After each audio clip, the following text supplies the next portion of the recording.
UP और उत्तराखंड की खबरों के लिए एबीपी गंगा को सब्सक्राइब करें और बेल आइकन दबाएं। शुरुआत बुलंदशहर की खबर से। वहां पर एबीपी गंगा की खबर का बड़ा असर हुआ है। यहां गैंगरेप पीड़िता के आत्महत्या मामले में जिले के एसएसपी ने एक्शन लेते हुए मामले की जांच कर रहे सब इंस्पेक्टर विजय राठी को सस्पेंड कर दिया और 24 घंटे में इस मामले की जांच करने के आदेश दे दिए। एसएसपी ने गैंगरेप पीड़िता की आत्महत्या के मामले में इंस्पेक्टर सुभाष सिंह और अनूप शहर सीओ अतुल कुमार चौबे की भूमिका की भी जांच एसपी क्राइम को सौंप दी। यहां पर आपको बताना जरूरी है कि एबीपी गंगा ने इस खबर को आपको प्रमुखता से दिखाया था और उसी के बाद यह कार्रवाई की गई है। इसमें जांच के दौरान जांच अधिकारी संदेह के घेरे में थे। तो एबीपी गंगा इंपैक्ट, गैंगरेप पीड़िता की आत्महत्या के मामले में सब इंस्पेक्टर विजय राठी सस्पेंड।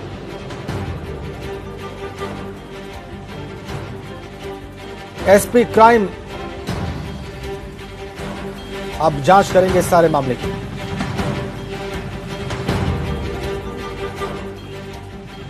थाना अनूप शहर के गांव में एक 19 वर्षीय लड़की के द्वारा आत्महत्या करने का मामला आज जानकारी में आया है।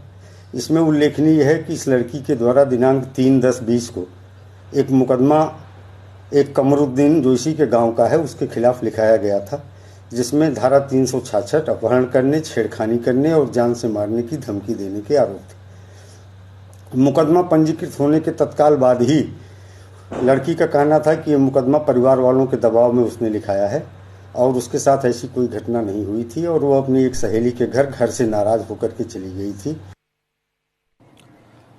तो बुलंदशहर में क्या हुआ था यह भी हम आपको बता रहे हैं। 16 अक्टूबर को लड़की कमरुद्दीन से मिली।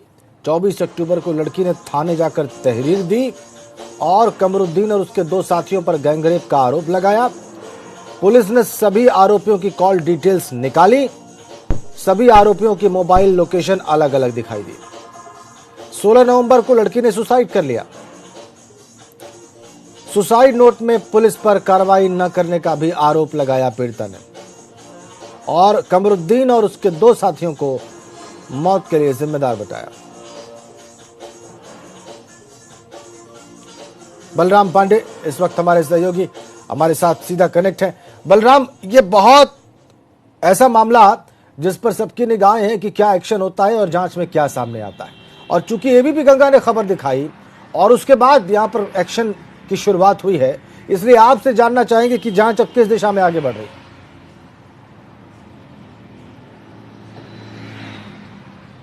देखिए राजेंद्र, एबीपी गंगा ने इस खबर को प्रमुखता से दिखाया था, जिसके बाद जो पुलिस के आला अधिकारी हैं वो हरकत में आए और इस पर कार्रवाई शुरू हुई।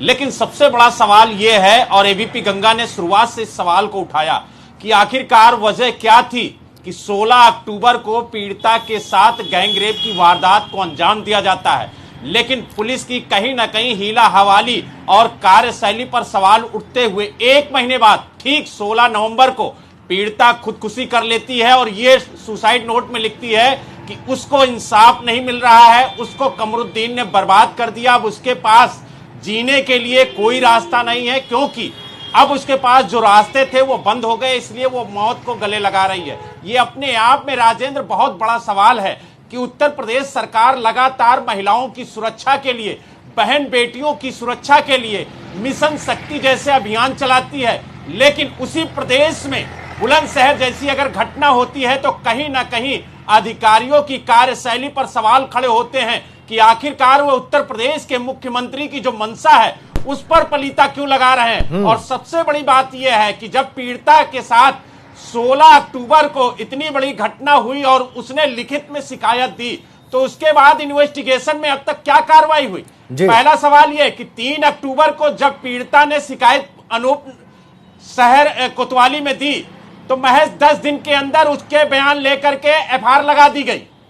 लेकिन जब 16 अक्टूबर को पीड़िता ने गैंग रेप की बात कह के कंप्लेंट की, उसकी शिकायत लेने के बाद आज तक सिर्फ इन्वेस्टिगेशन हो रही है, कोई भी आरोपी गिरफ्तार नहीं हुआ। यहां तक कि पीड़िता से कोई बयान तक नहीं लिया गया और सीधे तौर पर आईओ ने यह कह दिया कि उन आरोपियों की जो लोकेशन है वो वहां मौके पर नहीं थी। सबसे बड़ा सवाल यह है कि क्या मोबाइल के लोकेशन ना मिलने से आरोपी बरी हो जाते हैं?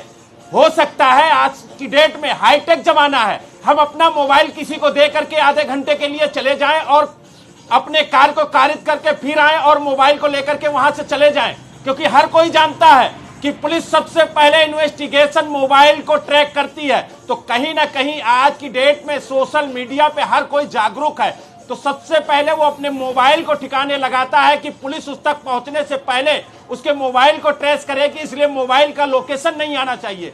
आईओ ने यह कभी नहीं बताया कि अगर मोबाइल का वहां लोकेशन नहीं था तो क्या आरोपी वहां नहीं थे। यही वजह है कि एसएसपी ने आईओ को तत्काल प्रभाव से सस्पेंड किया है और पूरे मामले की जो जांच है वो एसपी क्राइम शिवराम यादव को दी है, ताकि इंस्पेक्टर और क्षेत्राधिकारी यानी सीओ की भूमिका की भी जांच हो कि आखिरकार इन लोगों की भूमिका क्या थी। अभी तक जांच में कार्रवाई क्यों नहीं हुई, आरोपियों से पूछताछ क्यों नहीं हुई, उनको हिरासत में क्यों नहीं लिया गया। लेकिन अब कहीं ना कहीं जो सीनियर अधिकारी हैं वो एबीपी गंगा की खबर को देखने के बाद हरकत में आए हैं और अब वो कार्रवाई की बात कर रहे हैं। लेकिन सवाल अभी भी खड़ा है कि अब कार्रवाई से क्या फायदा, पीड़िता तो अब नहीं रही। बिल्कुल ठीक है आपने, एक जान चली गई और उसके बाद एक्शन लिया जा रहा है, ये पहले होना चाहिए था बलराम, बिल्कुल ठीक है।